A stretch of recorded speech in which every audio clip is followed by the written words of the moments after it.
আচ্ছা, যারা যারা আমাদের সোপ ইউজ করছো, রেগুলার স্নানের সময় ব্যবহার করবে যে কোনো সোপ। আমাদের যেই সোপটাই তুমি ইউজ করছো না কেন, প্রত্যেকটার ইউজ মেথড একই।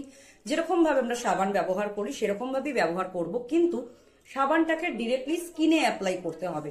কোনো জালিতে বা লুফাতে লাগিয়ে নিয়ে সেটা গায়ে ঘষলে তাহলে কিন্তু প্রোডাক্টটা কাজ করবে না। ডিরেক্টলি স্কিনে আগে অ্যাপ্লাই করবে, দেন তুমি লুফা ইউজ করো। ওকে। আর মুখেও যদি ইউজ করো, কারণ আমাদের যে কোনো সাবান কিন্তু ফেস প্লাস বডিতে ইউজ করা যায়, মুখেও যদি ইউজ করো ওটাও কিন্তু সেম, ডিরেক্টলি স্কিনে রাব করবে সাবানটা। সাবানটাকে হাতে লাগিয়ে নিলে, হাতটা মুখে ঘষলে সেটা কিন্তু হবে না। ডিরেক্টলি সাবানটাকে স্কিনে তুমি রাব করবে, দেন ফেস মাসাজ করে ওয়াশ করে নাও। ওকে।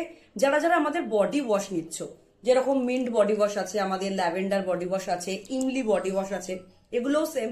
রেগুলার স্নানের সময় ফুল বডিতে তোমরা ইউজ করবে, অ্যাপ্লাই করো, দেন লুপা ইউজ করো।